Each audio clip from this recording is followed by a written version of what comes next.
Sermon 223 of Nahjul Balaghah is around the verse Hunalikatam lukuluna semaslafat warudu ilahi maulahumul haqqa wadallanhumma kanu yaftarun, which reminds us that each individual, the real being, its future is in accord with its choices. They will have to face ultimate divinity for that. And their invented aspects of so-called religion won't be there to support them. We are surrounded by difficulties and tests. Life is full of changes. Some of those changes are turned against us to destroy not just the body, and you could say the mind that we inhabit, but the real being, the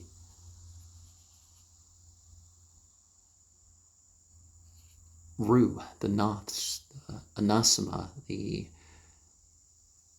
Hay, as the words go. But the point is that we are a spiritual being, regardless of what terms that we are using.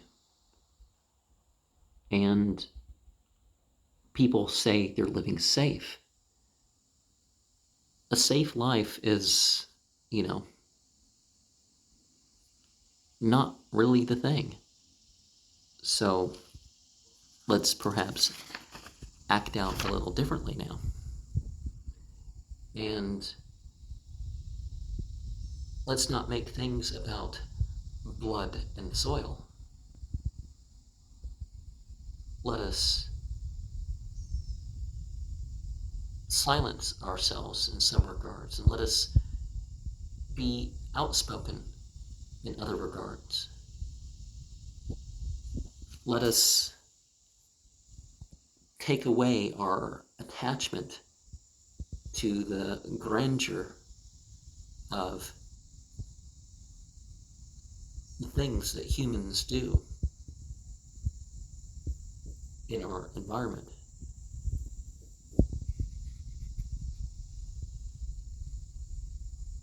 Those who were the most, those with the greatest possessions of old, those who accomplished the greatest things of old, we don't even know many of them.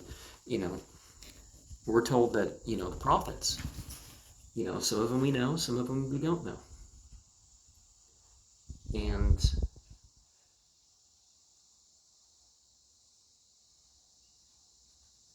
in the Battle of Khaybar, all these words indicated something that the prophet confirmed, that he needed to be careful because he knew that such things could happen in regards to him as had happened with some of the rest of A'imma. I'm not saying it's an official doctrine of one sect or another, but you do find people who make these exaggerations.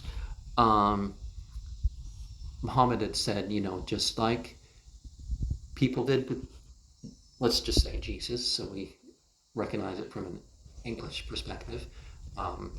Islam, we only believe in the Messiah that came about a century earlier than the date that the Christians place him.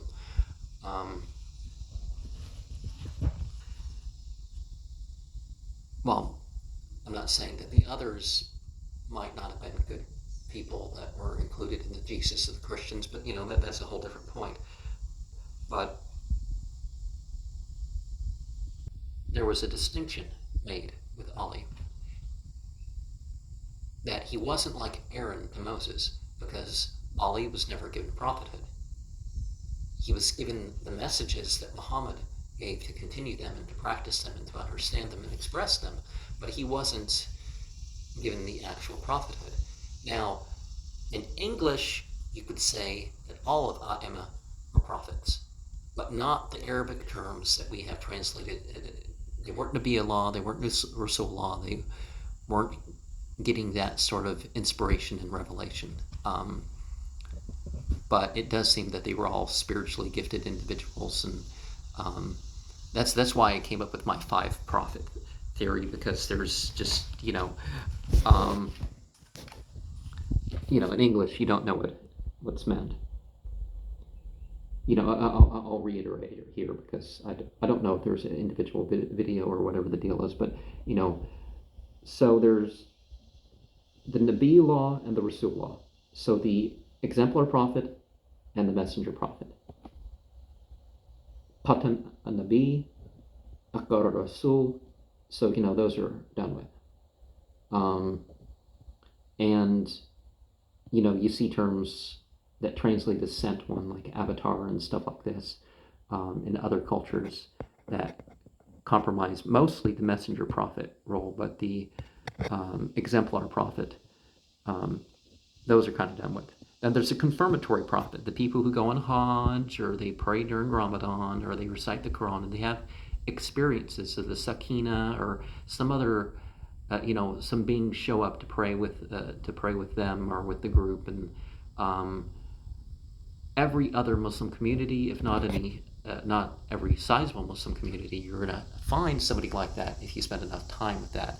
Now, there's a few masajid that I've been to, well, more than a few actually, but ones that I've been to repeatedly, as a rule, I have found somebody that in English we would call a prophet, but they're not the sort that you have to believe them as an article of faith or that sort of thing.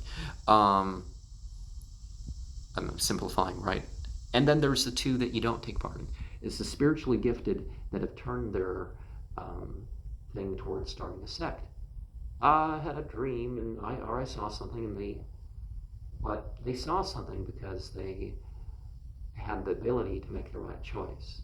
They witnessed something because they had the ability to make the right choices and have the right, beliefs and actions and all that with it.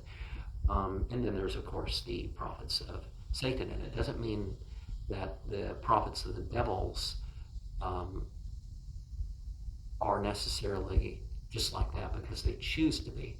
There is that mystical thing that some of those ancient orders would have, like 3 general stages. You'd be an acolyte, and then you'd be a priest, when you're trained enough to actually do all the rituals yourself, and you make your way up to the status of prophet, and that's not how it works. There are, to this day, initiatic societies that will, you progress through the ranks and you become a prophet. And then that makes it so some of these orders have decided that, we need to separate our leader by a bunch of degrees, or at least a few or something, from the rest of the group, and say, no one's even close. And it's like,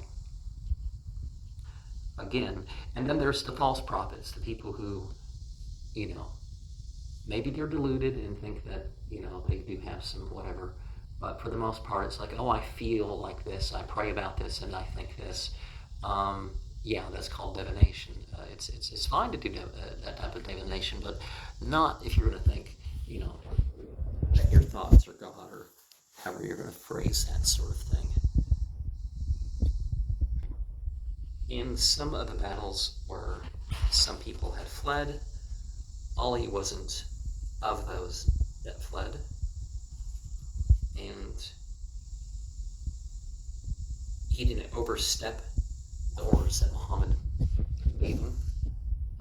Like that one of the Ghazawat can be misunderstood because people are going to look at it and say, well, it's like, but Muhammad didn't order that action to take place in it. So,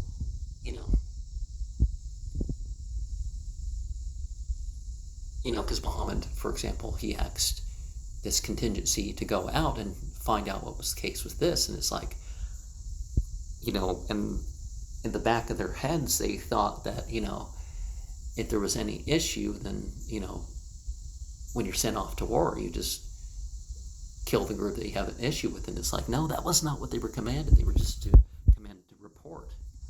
And, that wasn't what the Prophet was going to order. So, it almost bankrupted the Islamic State, the actual Islamic State. I'm not talking about what they said, the sort of thing they say on the news.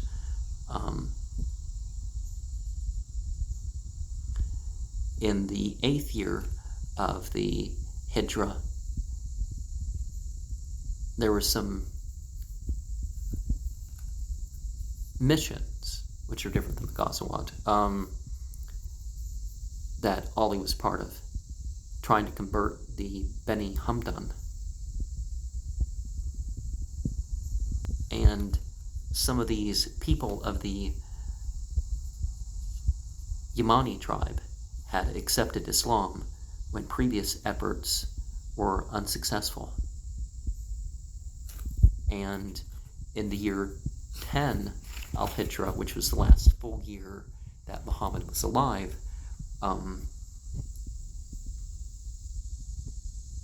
again, Ali's sermons reached people that previously didn't accept.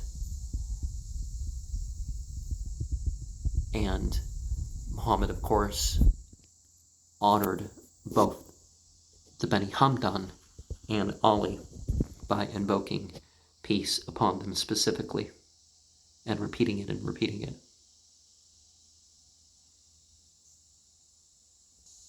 Now, I don't believe in the conclusion that Ali was specifically appointed to be the next caliph because of what was said, to choose amongst yourselves and stuff like this, but there were incidences when Muhammad was alive that Ali was put in such a position that obedience and love for him was as obedience and love to Muhammad.